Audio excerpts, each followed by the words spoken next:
आप सबका अमरीन पाठशाला में स्वागत है। आपकी अपनी हिंदी टीचर आज एक नया टॉपिक लेकर प्रस्तुत हुई है जो भक्ति काल से रिगार्डिंग है। जो हिंदी साहित्य के हम भक्ति काल पढ़ रहे हैं, आज हम भक्ति काल का पार्ट 2 पढ़ेंगे। पार्ट 1 जिसने नहीं देखा है वो हमारी प्ले लिस्ट में जाकर देख सकते हैं। और इससे पहले हमने आदिकाल की भी प्ले लिस्ट बनाई हुई है। आदिकाल के हिंदी साहित्य में आपको पार्ट मिल जाएंगे, 8 हैं। और इसी तरह से आपका ये पार्ट जो है 10 हो जाएगा। कौन सा है ये पार्ट, हमने 9 नहीं है यहाँ पर, आपके ये पार्ट जो है वो 10 में आ जाएगा। कितने में? ये पार्ट 10 है आपका। इससे 9 हमारी क्लास जो है पढ़ी हुई है, तो आप जाके देख सकते हैं। हमारी क्लास 10 है लेकिन पार्ट 2 है। पार्ट 2 है, क्लास 10 है। मीन्स आदिकाल से हमने स्टार्ट करा है तो अब तक की 10वीं क्लास है, लेकिन भक्ति काल का पार्ट 2 आप पढ़ रहे हैं। तो भक्ति काल हमारा पार्ट 1 हो चुका है 9 क्लास से, और 10वीं क्लास जो है आपकी पार्ट 2 हो जाएगी। तो चलिए ये आपको बताते हैं, आज हम निर्गुण धारा ज्ञानश्री शाखा के पढ़ेंगे। ये टीजीटी, पीजीटी, नेट, जेआरएफ और अन्य हिंदी की सभी परीक्षाओं के लिए बहुत महत्वपूर्ण क्लास होने वाली है आपको, जैसे बताया गया है। जैसे आपकी हमने पिछली सारी क्लासेस में आपको बताते चले आ रहे हैं। तो चलिए हम ज़्यादा समय न लेते हुए स्टार्ट करते हैं। तो चलिए चलते हैं। तो आपको निर्गुण धारा ज्ञानश्री शाखा के बारे में बता रहे हैं कि निर्गुण धारा के ज्ञानश्री शाखा के विद्वानों कई नाम हैं जो निम्न हैं। तो क्या क्या नाम दिए निर्गुण धारा को कई विद्वानों ने, वो बता देते हैं। जैसे ज्ञानाश्रय शाखा जो नाम दिया है, नामकरण किया है, किसने किया है? रामचंद्र शुक्ल ने किया है। रामचंद्र शुक्ल ने ज्ञानाश्रय शाखा, हजारी प्रसाद द्विवेदी ने निर्गुण भक्ति, और राम कुमार वर्मा ने संत काव्य, परशुराम चतुर्वेदी ने संत काव्य, और गणपति चंद्र गुप्त ने संत काव्य। तो बच्चों आपको याद रखना है किसने क्या क्या नाम दिया है। जैसे रामचंद्र शुक्ल, ज्ञानाश्रयी शाखा कौन है? रामचंद्र शुक्ल। निर्गुण भक्ति हजारी प्रसाद द्विवेदी क्या हैं? निर्गुण भक्ति। क्या बोल रहे हैं? निर्गुण भक्ति। राम कुमार वर्मा, परशुराम चतुर्वेदी और गणपति चंद्र गुप्त, ये तीनों क्या बता रहे हैं? संत काव्य। क्या ये तीनों का याद रखिए, तीन है। राम परशुराम गणपति, राम परशुराम गणपति, परशुराम गणपति, ये सब बोलते हैं संत काव्य को। कि संत काव्य भक्ति काल को जो निर्गुण शाखा है उसे क्या बोल रहे हैं? निर्गुण धारा जो शाखा है उसे बता रहे हैं संत काव्य। रामचंद्र शुक्र बोलते हैं ज्ञानाश्रयी, ज्ञान देने वाला ज्ञानाश्रयी शाखा है। हजारी प्रसाद द्विवेदी जो है वो बोल रहे हैं निर्गुण भक्ति है। कैसी भक्ति है? निर्गुण। तो ये आपको नाम पता चल गए। अब आगे ही इसी तरह से देख लेते। संत काव्य धारा के प्रथम कवि और प्रस्तोता निम्नलिखित है। कि अब ये बताते इस काव्य धारा के प्रथम कवि कौन कौन है। तो आचार्य रामचंद्र शुक्ल बोलते कबीरदास, हजारी प्रसाद द्विवेदी, ये दोनों आपको बता रहे हैं कबीरदास हैं। आचार्य और राम और हजारी प्रसाद द्विवेदी, यार रामचंद्र शुक्ल, हजारी प्रसाद द्विवेदी बोल रहे हैं कि क्या कौन हो गए? कबीरदास और राम स्वरूप चतुर्वेदी। तो राम राम से याद कर लीजिए। राम स्वरूप चतुर्वेदी जो हैं वो बोल रहे हैं कौन है? कबीरदास। हजारी प्रसाद द्विवेदी बोल रहे हैं द्विवेदी, दी से याद कर ली। जैसे राम यहाँ पर दो तीन आ रहा है, रामचंद्र शुक्ल, शुक्ल का भी आपको पता है कबीर, और द्विवेदी, दी से भी याद करेंगे द्विवेदी, और द्विवेदी रामस्वरूप द्विवेदी। तो यहाँ पर आपके ये पता होना चाहिए कबीरदास हैं। ये तीन लोग बोल रहे हैं कबीरदास के बारे में। आचार्य रामचंद्र शुक्ल, हजारी प्रसाद द्विवेदी और राम स्वरूप चतुर्वेदी, ये तीनों बोल रहे हैं कबीरदास प्रथम कवि हैं संत काव्य धारा के। लेकिन राम कुमार वर्मा और गणपति चंद्र बोल रहे हैं, ये दो लोग बोल रहे हैं नामदेव को। क्या बताया है? प्रथम कवि कौन है? नामदेव। तो याद रखिए गणपति चंद्र और राम कुमार वर्मा ने नामदेव बताया, लेकिन रामचंद्र शुक्ल ने, हजारी प्रसाद द्विवेदी ने, राम स्वरूप चतुर्वेदी ने कबीरदास को लिखा है। तो अब इसी तरह से आगे देख लेते हैं क्या क्या है। रामचंद्र शुक्ल ने लिखा है, क्या लिखा है? निर्गुण मार्ग के निर्दिष्ट प्रवर्तक कबीरदास ही थे। रामचंद्र शुक्ल क्या लिखते हैं? निर्गुण मार्ग के निर्दिष्ट प्रवर्तक कौन है? कबीरदास ही हैं। हिंदी में भक्ति साहित्य की परंपरा का परिवर्तन नामदेव ने किया है। परंपरा का परिवर्तन किसने किया है? रामदेव ने करा है। लेकिन प्रवर्तक कौन है? कबीरदास है। प्रवर्तन और प्रवर्तक अलग है। प्रवर्तन करने वाले नामदेव है, लेकिन प्रवर्तक कबीरदास है। इतना याद रखना है। इन दो शब्द में आप लोगों को कंफ्यूजन है कि हिंदी साहित्य की परंपरा का प्रवर्तन जो किया है, इस परंपरा को बताने वाले नामदेव है, लेकिन प्रवर्तक जो हैं, स्टार्ट करने वाले कबीरदास हैं। ये दो चीजें याद कर लीजिए। महाराष्ट्र के संत परंपरा के आदि मुकुटराज को माना जाता है। इन्होंने सन 1190 में मराठी का पहला काव्य ग्रंथ विवेक सिंधु लिखा है। तो आपको पता हो गया। यहाँ पर कुछ लोगों के मत हैं वो हम देख रहे हैं। महाराष्ट्र में महानुभाव और वारकरी नामक दो संप्रदाय प्रचलित थे। कौन कौन से महानुभाव? महाराष्ट्र में, जो मुंबई महाराष्ट्र में है ना, तो इसी तरह से महाराष्ट्र जो है वहां पर महानुभाव और वारकरी नामक दो संप्रदाय प्रचलित थे। महानुभाव संप्रदाय के प्रवर्तक कौन थे? चक्रधर। और वारकरी संप्रदाय के मूल प्रवर्तक संत पुंडलिक माने जाते हैं। संत कौन है? पुंडलिक।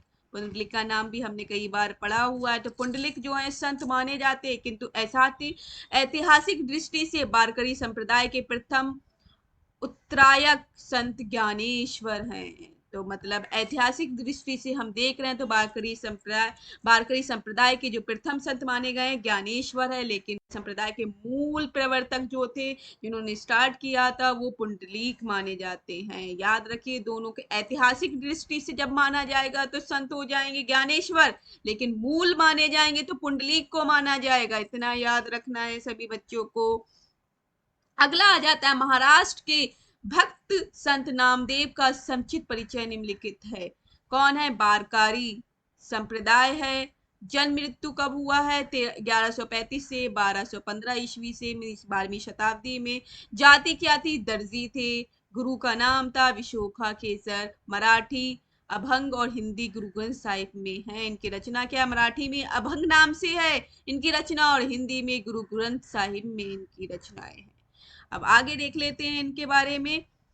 नामदेव की हिंदी रचनाओं की भाषा निम्नलिखित है। सगुण भक्ति के पदों की भाषा ब्रिज है। जो सगुण भक्ति है उसके पदों की भाषा देव की क्या है? ब्रिज है। लेकिन निर्गुण पदों की भाषा नान पत्तियों द्वारा गृहीत खड़ी बोली या सडुकड़ी भाषा है। याद रख लीजिए, नामदेव के बारे में बताया है कि इनकी सगुण भक्ति में तो इनकी भाषा ब्रिज रहेगी, लेकिन निर्गुण पदों में जो भाषा नान पत्तियों द्वारा जो गृहीत की गई है, ली गई है, तो खड़ी बोली या सदुक्कड़ी भाषा है।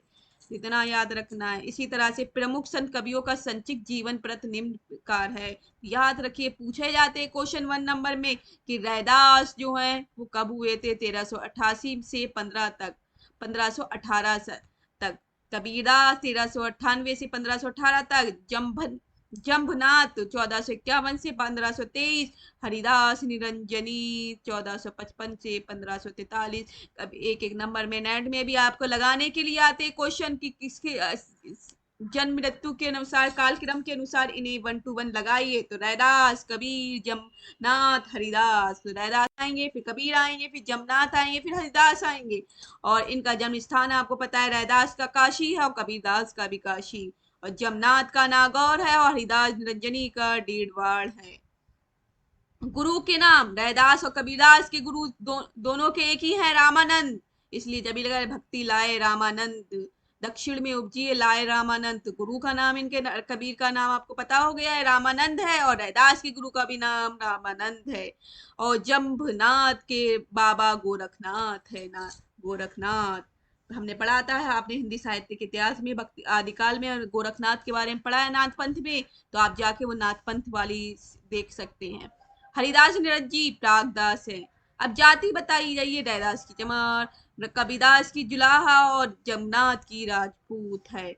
और शिव माता पिता का नाम शिव कबीरदास का यहाँ लिखा हुआ नीरू नीमा नामक दंपति जुलाए थे। तो आपको पता होगा ये सारी चीजें कि रैदास, कबीर, जमनाथ, हरिदास, निरंजनी के बारे में अभी हमने जाना, उनके गुरु के नाम जाने और उनका जन्म स्थान जाना, उनके माता पिता और जाति के बारे में जान लिया। अब हम देख लेते हैं भक्ति काल के जो संत कवि हैं वो देख लेते हैं। कौन देख ले? अभी प्रमुख संत कवि देखे थे और संत कवि के बारे में अब जान लेते हैं, जो थोड़ा सा दिया गया है। गुरु नानक, सींगा, लालदास, दादू दयाल, मलूकदास, बाबालाल, सुंदरदास, ये आपको मिल गया भक्ति काल के ही। इसी के आगे 1455 से अब नीचे की तरफ जा रहे हैं, जो प्रमुख कवि हैं आपके, ये दूसरे पेज पे आ गया है। तो इनके बाद देखो, तो रैदास, कबीर, जमनाथ, हरिदास, निरंजनी के बाद अब कौन आएगा? गुरु नानक आएंगे। 1455 के बाद 1459 आया ना, 69। तो अब हरिदास निरंजनी के बाद हमारे कौन आ रहा है? सबसे पहले रैदास आए, फिर कबीर, जमनाथ, हरिदास के बाद आया गुरु नानक। नानक फिर सींगा, गुरु नानक के बाद सींगा, सींगा के बाद लालदास, फिर दादू दयाल, फिर मलूकदास, बाबा लाल और सुंदरदास। बाबा लाल के बाद सबसे एंड में जो आए सुंदरदास आए, याद रखे, बाबा लाल, सुंदरदास, दादू दयाल के बाद मलूकदास हैं। इनका जन्म आपको पता है गुरु नानक का 1469 से लेकर 1538 तक, और इसी तरह से सींगा का 1519 से लेकर 1659 तक, और लालदास का 1540 से लेकर 1648 तक, 1540 से लेकर 1648 तक, और दादू दयाल का 1544 से 1603 तक, और इसी तरह से मलूकदास का 1574 से 1682 तक है। बाबा लाल 1590 से 1655 तक, और सुंदरदास 1596 से 1689 तक है। अब इनका जन्म स्थान भी इसी तरह से गुरु नानक से ननकाना, सींगा का खजूर जो है मध्य प्रदेश में है, लालदास अलवर राजस्थान में आ जाते, दादू दयाल अहमदाबाद में आ जाते हैं, मलूकदास इलाहाबाद जो अब प्रयागराज है वहां के हैं, और बाबा लाल पंजाब के हैं, सुंदरदास जयपुर जो राजस्थान में है वहां के हैं। तो आपको पता चल गया। गुरु का नाम भी इसी तरह से सींगा के मनरंगीर, लालदास के गदन चिश्ती, दादू दयाल के वृद्ध भगवान, मलूकदास के पुरुषोत्तम, और सुंदरदास के जो हैं दादू दयाल हैं। गुरु का नाम क्या है सुंदरदास के? तो दादू दयाल क्वेश्चन पूछा गया, दादू दयाल के शिष्य कौन है? सुंदरदास, और सुंदरदास के गुरु कौन है? दादू दयाल। इतना याद रखिए। जाति की आपको पता है गुरु नानक खत्री हैं, सींगा ग्वाला है, लालदेश मेव है, अलवर में है तो मेवाती मेव हो जाएंगे, दादू दयाल धुनिया या मोची हैं, मलूकदास खत्री हैं, बाबा लाल छत्री हैं, सुंदरदास बनिया है। माता पिता का नाम लिखा हुआ है गुरु नानक के, कालूराम तृप्ता, क्या लिखा? कालूराम और तृप्ता, और मलूकदास के पिता का नाम है सुंदरदास। क्या नाम लिखा है? सुंदरदास। ठीक है, ये सुंदरदास अलग है, लेकिन सुंदरदास इनके पिता का भी नाम है और इनके शिष्य का भी नाम सुंदरदास है, ये ध्यान रखना है, इंपॉर्टेंट क्वेश्चन है। और सुंदरदास के माता पिता का नाम है परमानंद और सती। क्या नाम हो जाएगा? परमानंद और सती।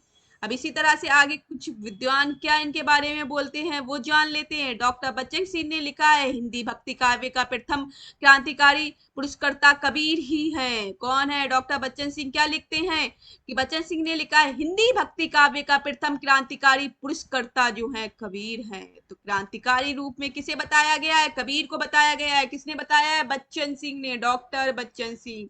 और इसी तरह से दूसरा पॉइंट अब हम देख लेते हैं क्या है। मुसलमानों के अनुसार कबीर के गुरु का नाम सूफी फकीर तकी था, ये सिकंदर लोदी के पीर गुरु थे।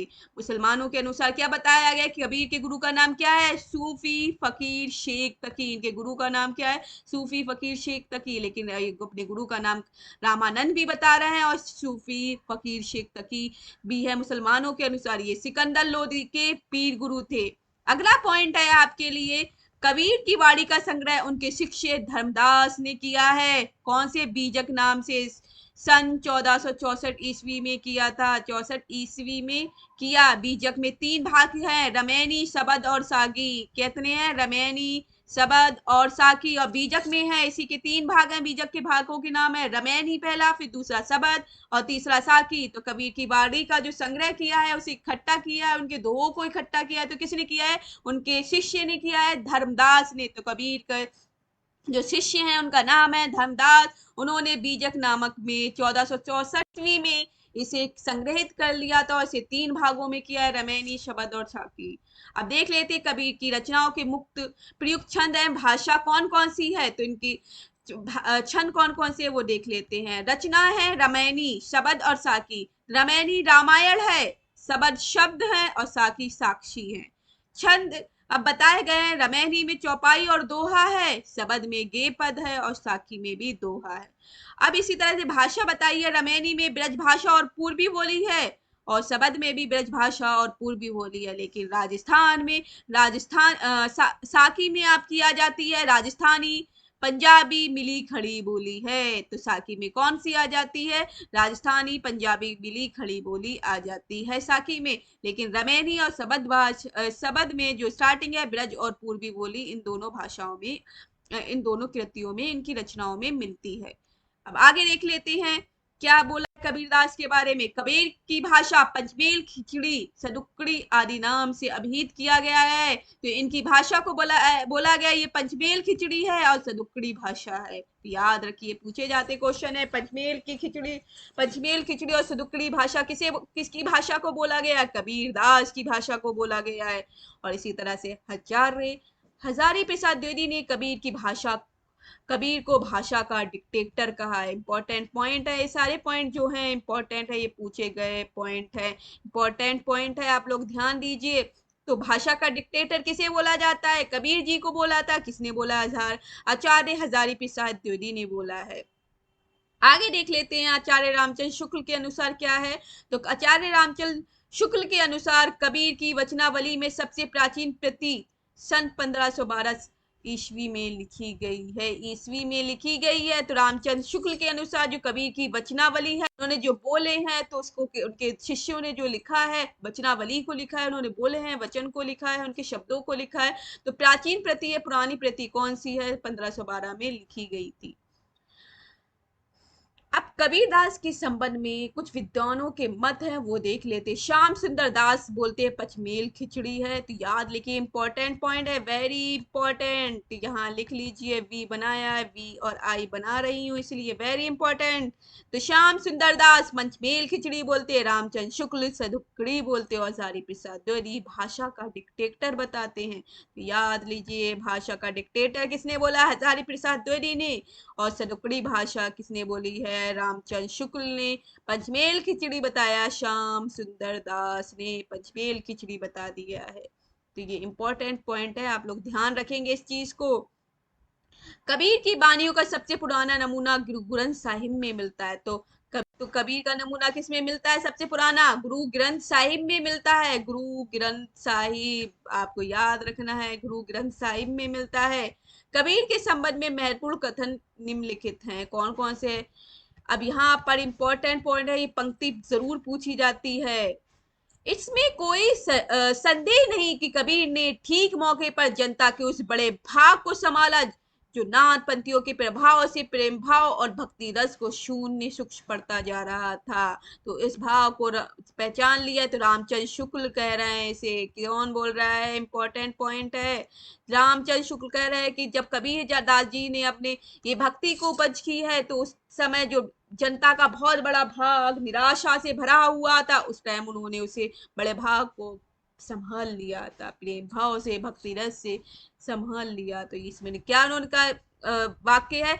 इसमें कोई संदेह नहीं कि कबीर ने ठीक पर जनता की उस बड़े भाग को संभाला जो नाथ पतियों के प्रभाव से प्रेम भाव और भक्ति रस से शून्य सूक्ष्म पड़ता जा रहा था।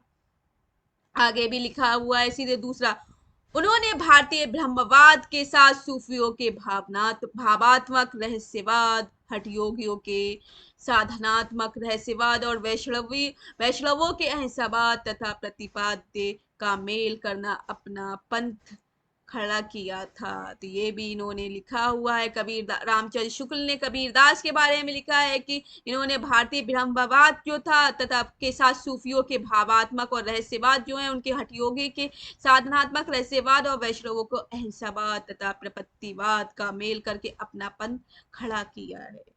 आप देख सकते हैं क्या क्या इनके बारे में वाक्य बोले गए, इंपॉर्टेंट वाक्य हैं, इनके सेंटेंस है, कथन है। अब तीसरा देख लेते हैं इनके बारे में, रामचंद्र शुक्ल क्या कहते हैं? भाषा बहुत परिष्कृत और परिमार्जित न पर भी कबीर की उक्तियों में कहीं कहीं विलक्षण प्रभाव चमत्कार है, प्रतिभा उनमें बड़ी प्रखर थी, उनमें संदेह नहीं है कि प्रखा के बहुत बड़े धनी थे, इसमें कोई संदेह या शक नहीं किया जा सकता। इनकी भाषा में विलक्षण प्रभाव चमत्कार दिखाई देता है। तो रामचंद्र शुक्ल के 3 यहाँ पर ये है कथन है, बहुत इंपॉर्टेंट कथन है, आप देख सकते हैं। अब बताया गया है कबीरदास की मृत्यु मगहर में हुई है। किस में हुई है? मगहर जो है वहां पर हुई है, जो बनारस के पास है, वहां हुई है।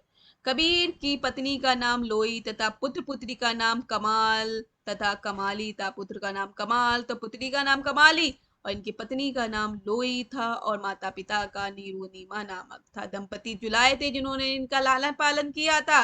संत रैदास, रविदास, मीराबाई और उदय के गुरु माने जाते हैं। अब संत रैदास के बारे में यहाँ पर आ गया है कि संत रैदास जो है, उनका नाम रविदास, मीराबाई और उदय के जो उदय हैं, मीराबाई हैं, उनके गुरु माने जाते हैं। रैदास के 40 पद गुरु ग्रंथ साहिब में संकलित हैं। तो गुरु ग्रंथ साहिब जो है इसमें 40 पद जो है, 40 पद जो है गुरु ग्रंथ साहिब में संकलित इकट्ठा रखे हुए हैं, वहां मिलते हैं। गुरु नानक देव सिख संप्रदाय के मूल प्रवर्तक आदि गुरु थे। जो गुरु नानक देव थे सिख संप्रदाय के प्रवर्तक और गुरु थे। गुरु नानक देव की पत्नी का नाम सुलक्षणी था।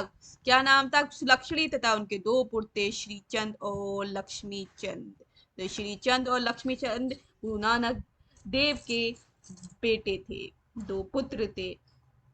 गुरु नानक देव की प्रमुख रचनाएं हैं तो कौन कौन सी है? इंपॉर्टेंट है, वेरी इंपॉर्टेंट है, आप लिख लीजिए, वेरी इंपॉर्टेंट भी बना रही हूं यहाँ पर।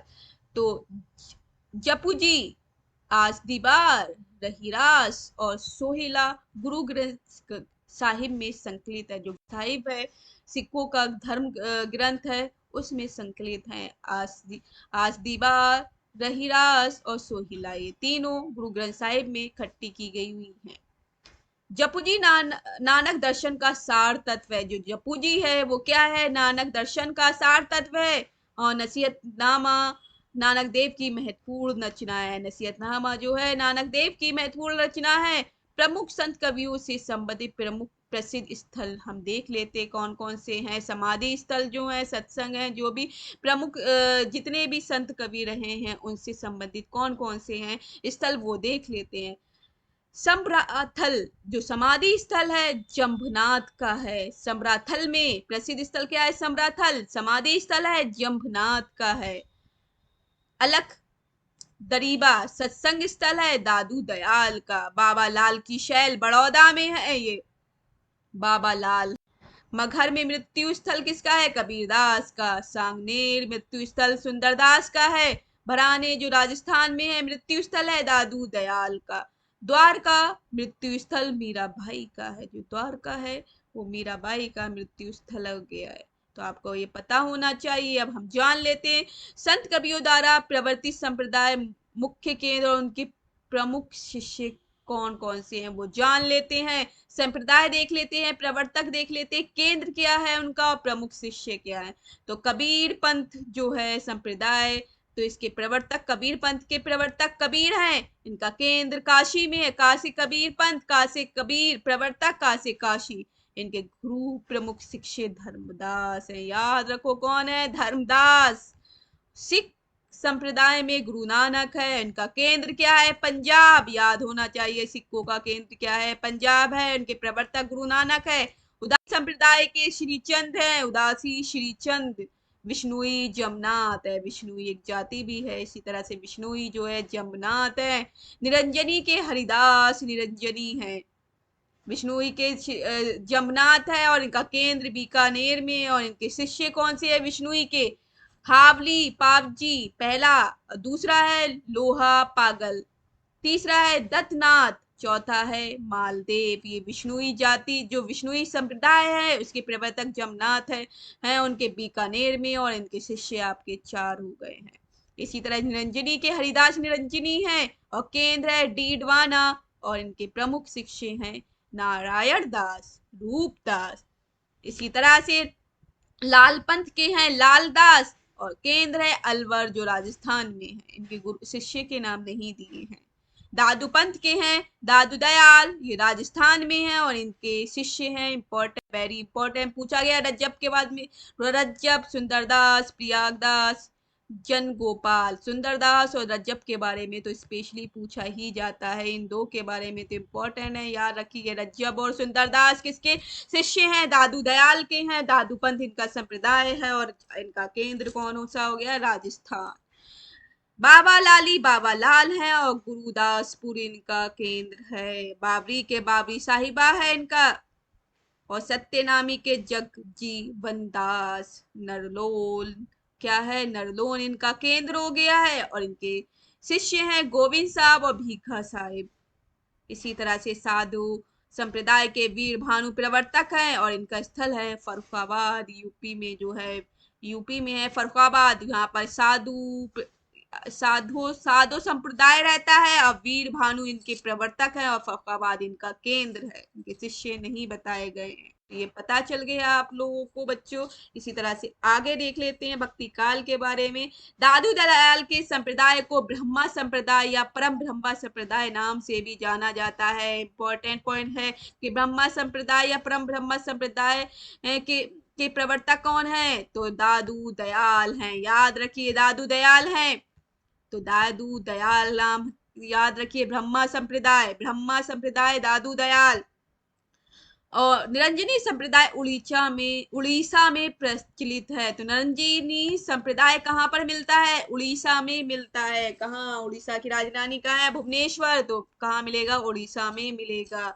दादू पंथ के उत्तराधिकारी दादू के पुत्र गरीबदास तथा मिस्कीन दास थे। तो दादू पंथ के उत्तराधिकारी पूछे तो इनके पुत्री हैं जो दो, उनके नाम है गरीबदास तथा मिस्कीन दास। गरीबदास और मिस्कीन दास दादू दयाल के उत्तराधिकारी हैं। जो दादू पंथ है उसके उत्तराधिकारी हैं। कबीरदास के उत्तराधिकारी कमाल व धर्मदास थे। जो उनके पुत्र हो गए, यहाँ पर पुत्रों को ही यहाँ पर क्या बता दिया, उत्तराधिकारी बताया। तो दादू पंथ के जो उत्तराधिकारी हो गए तो दादू के पुत्र दादू दयाल के पुत्र हो जाएंगे। कबीरदास के उत्तराधिकारी तो कबीरदास के पुत्र और पुत्री हो जाएंगे। कमाल व धर्मदास थे, धर्मदास इनके शिष्य हो गए और कमाल इनके पुत्र हो गए। तो इनका पुत्र कमाल और इनका शिष्य धर्मदास इनके उत्तराधिकारी बन जाते हैं। इसी तरह से याद रखना है ये सारी चीजें। प्रमुख संत कवियों द्वारा रचित ग्रंथ एवं भाषा कौन कौन सी है, वो डाल लेते हैं कि संत कवि कौन कौन सी है, पुस्तक कौन सी है और भाषा कौन सी है। तो हरिदास निरंजनी अष्टपदी जोग ग्रंथ है, ब्रह्मा स्तुति है। तीसरा हंस प्रबोध ग्रंथ है। 14 निरपक्ष मूल ग्रंथ। 5वां पूजा जोग ग्रंथ। 6ठा समाधि जोग ग्रंथ। 7वां संग्राम जोग ग्रंथ। भाषा सरल और भाषा है, इसमें ब्रज भाषा मिलेगी। तो जोग ग्रंथ हो गया, जोग नाम यहाँ पर बार बार आ रहा है। पूजा जोग मूल ग्रंथ, यहाँ पर हंस प्रबोध ब्रह्मा स्तुति जोग ग्रंथ। जोग से याद करके इतना आधे तो आपको जोग नाम से ही याद हो जाएंगे। जैसे अष्टपदी जोग ग्रंथ आ गया यहाँ पर, और इसी तरह से जोग कहाँ पर आ रहा है, पूजा जोग ग्रंथ, समाधि जोग ग्रंथ, संग्राम जोग ग्रंथ। तो ये आपको ऐसी हरिदास निरंजनी की पुस्तकों के नाम आ जाएंगे। भाषा सरल और ब्रज भाषा है। सींगा के देख लेते हैं। सींगा जी का दृढ़ उपदेश, सींगा जी का आत्मबोध, सींगा जी का दोष बोध, सींगा जी का नरद, सींगा जी का शरद, सींगा जी की वाणी, सींगा जी की वाणी वाली, सींगा जी का सातवार, सींगा जी की 15 तिथि, सींगा जी का भरयमासी, सींगा जी का भजन। मीन सींगा जी के नाम से ही सारी चीजें हो गई हैं ये। तो भाषा निमाड़ी हो जाएगी। कौन सी हो जाएगी, भाषा निमाड़ी। दादू दयाल हरदेवानी अंगवधु, important, most important, very very important आता है। अंगवधु और हरदेवानी किसकी है, दादू दयाल की है। काया बोली, और तीसरी हो गई काया बोली। भाषा कौन सी हो जाएगी, राजस्थानी खड़ी बोली मिश्रित ब्रिज भाषा हो जाएगी। मलुकदास, रतन खान, ज्ञान बोध, ज्ञान परोछी अवधि भाषा है। और भक्त वच्छावली, भक्त विवेक, 12 खड़ी, राम अवतार लीला, ब्रज लीला, ध्रुव वरित, सुख सागर शब्द भाषा ब्रिज है। बाबा लाल का असरारे मार्फत, बहुत पूछा गया, इंपॉर्टेंट। असरारे मार्फत किसका है, बाबा लाल का है। किसका है, बाबा लाल का है। नादिरुन निकात बाबा लाल का ही है। सुंदर दास के बारे में जान लेते हैं। ज्ञान समुद्र, सुंदर विलास, भाषा परिष्कृत ब्रज भाषा है। रज्जब का है संबंगी, तो रज्जब का इंपॉर्टेंट याद रखिए, संबंगी है इनका। गुरु अर्जुन सिंह के सुखमनी, 52 अखाड़ा मासा, भाषा ब्रज भाषा है। निपट रंजन के शांत सरसी और निरंजन संग्रह है। और अक्षर अनन्य का है राजयोग, वियोग, विज्ञान योग, ध्यान योग, सिद्धांत बोध, विवेक दीपिका, ब्रह्मा ज्ञान, अनन्य प्रकाश। ये सारे अक्षर अनन्य के हैं। इसी तरह से जो इनके बारे में आपने किताबें पढ़ ली हैं, ग्रंथ पढ़ ली है, भाषा कौन सी है, ये सारी चीजें भी अब तक हमने जानी है। आगे जान लेते। दाऊद दयाल की वाणियों का सर्वप्रथम संपादन उनके शिष्य संत दास और जगन्नाथ ने वाणी शिक्षा से किया था। पुनः रज्जब ने अंगबधू शिक्षा से इसका संपादन किया था। मोस्ट इम्पोर्टेंट, वेरी इंपॉर्टेंट, इस तरह से आप लिख सकते हैं। इंपॉर्टेंट है कि दादू दयाल की वाणियों का संपादन उनके शिष्य ने किया है, संत दास जगन्नाथ ने हृदयवाणी नामक से, और दोबारा से जब रज्जब ने किया है तो अंगबधू से कर दिया, उसी को किससे अंगबधू नाम से कर दिया है। तो इनका पहले रज्जब हृदयवाणी आया है, फिर अंगबधू आया है, तो पहले फिर दोबारा से प्रकाशित होके अंगबधू नाम से आ गया है, ये ध्यान रखना है। बाबा लाल किरत असरार मार्फत में उनका और दारा शिकोह का वार्तालाप संग्रहित है। तो बाबा लाल किरत में क्या बताया गया है, जो असरार मार्फत है, बाबा लाल द्वारा लिखी असरार मार्फत है, उसमें दारा शिकोह जो है उनके साथ का वार्तालाप दिखाया गया, उसमें मिलता है। बाबा लाल के विचारों का संग्रह नादिरुन का पुस्तक है। तो बाबा लाल के विचारों का जो उनके थिंकिंग है, थॉट्स है, उसका संग्रह किसमें है, नादिरुन निकात पुस्तक में है। हिंदी के अन्य प्रमुख संत कवि कौन कौन से है वो देख लेते हैं। अन्य, तो आपके सामने ये आ रहे हैं अन्य संत कवि। धर्मदास, धन्ना, पीपा, सेन, शेख फरीद, वीरभान, बाबरी साहिबा, रज्जब, निपट निरंजन, अक्षर अनन्य, भाषण, ये आपके हो गए हैं भाषण। ये सारे संत कवि हो गए। इनकी जन्म और मृत्यु बताई गई है। धन्ना की 1415 में बताया गया, पीपा का 1425 पर समय बता दिया गया, उसके आसपास यही है। वीरभान के 1543, और इसी तरह बाबरी साहिबा के 1542 से लेकर 1605, और रज्जब का 1567 से 1689, और निपट निरंजन का 1531, जिनके बस नाम ही इतना ही पता चला है तो उतना ही लिखा हुआ है। जन्म स्थल बताया गया धर्मदास का बादोगढ़, धन्ना का धुबान, पीपा का गागरोनगढ़, सेन का बाधोगढ़, और शेख फरीद का कोठीवाल है। और इसी तरह से रज्जब का राजस्थान बताया है, निपट रंजन का दौलताबाद बताया है, अक्षर अनन्य का दतिया बताया है। और गुरु के नाम बताए, धर्मदास के गुरु का नाम कबीरदास, धन्ना के रामानंद, पीपा के रामानंद, सेन के रामानंद, वीरभान के उदय, बाबरी साहिबा के मायानंद हैं। और इसी तरह से रज्जब जो है उनके गुरु का नाम हो जाता है दादू दयाल। अब इसमें इसी तरह से जाति के बारे में बताया गया है इनकी, कि धर्मदास बनिया जाति के थे, और धन्ना जो थे जाट जाति के थे, सेन जो थे नाई जाति के थे, और शेख फरीद मुसलमान थे, रज्जब भी मुसलमान हैं, और सदना कसाई हैं, और इसी तरह से निपट रंजन गौड़ ब्राह्मण हैं, और कायस्थ आपके आ जाते हैं अक्षर अनन्य। ये सारे आपके संत कवियों के बारे में बताया गया। इसी तरह से थोड़े सा और हमारा रह जाता है, उसके बारे में पढ़ लेते हैं। संत कवियों में बाबरी साहिबा महिला संत साधिका थी। पूछते हैं महिला संत साधिका कौन है, तो बाबरी साहिबा है संत कवियों में। तो इम्पोर्टेंट है आपके लिए, आप देख सकते हैं संत साधिका कौन है, बाबरी साहिबा। अक्षर अनन्य प्रसिद्ध छत्रसाल के गुरु थे। तो अक्षर अनन्य किसके प्रसिद्ध किसके गुरु थे, छत्रसाल के, याद रखना है अक्षर अनन्य। संत रज्जब का पूरा नाम रज्जब अली खां था, रज्जब अली खां। अगला है संत शेख फरीद का दूसरा नाम शाह ब्रह्मा या इब्राहिम शाह या शकरगंज बोलते हैं। इसे क्या बोलते हैं, शकरगंज या शकरगंज या इब्राहिम शाह या शाह ब्रह्मा, ये सब संत जो है शेख फरीद का नाम है। अगला पॉइंट आ जाता है आपके लिए, हिंदी में रचना करने वाले प्रमुख सिख गुरु कौन कौन से हैं वो बता देते हैं। तो आपके संत सिख कवि कौन से हो गए, गुरु अंगद, गुरु अमरदास, गुरु रामदास, गुरु अर्जुन देव, गुरु तेग बहादुर, गुरु गोविंद सिंह। तो हिंदी में प्रथम सिख कवि हैं जिन्होंने कुछ ना कुछ लिखा हुआ है। तो इनके बारे में थोड़ा सा जान लेते हैं हम लोग।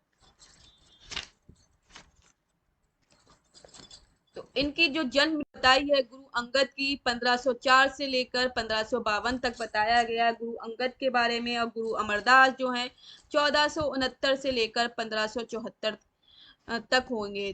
तो इसी तरह गुरु रामदास 1514 से 1581 तक रहेंगे। गुरु अर्जुन देव 1563 से 1606, गुरु तेग बहादुर 1622 से लेकर 1675, और गुरु गोविंद सिंह 1664 से 1718 तक। तो आपको पता चल गया ये इनके जन्म और मृत्यु का समय पता चल गया। ये भी आपसे पूछा जाता है कि कालक्रम के अनुसार इन कवियों को लिखिए। तो सबसे पहले गुरु अंगद, फिर गुरु अमरदास, फिर उसके बाद रामदास, फिर अर्जुन देव, फिर बहादुर सिंह, गुरु तेग बहादुर सिंह, गुरु गोविंद सिंह, सबसे एंड में आएंगे, सबसे अंतिम में आ जाएंगे गुरु गोविंद सिंह।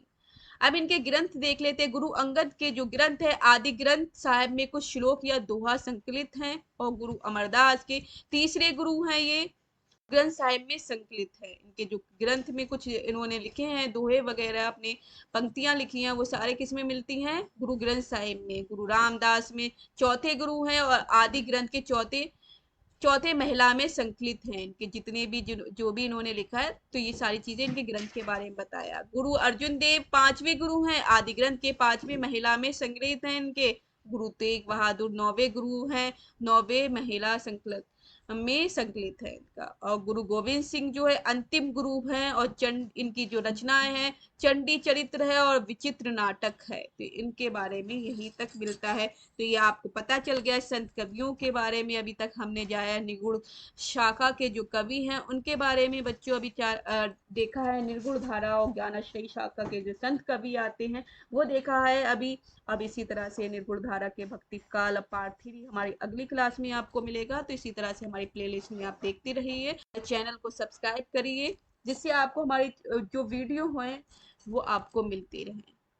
तो bye bye, take care, have a nice day. जहाँ रहें खुश रहें, आबाद रहें, मस्त रहें। जय हिंद, जय भारत।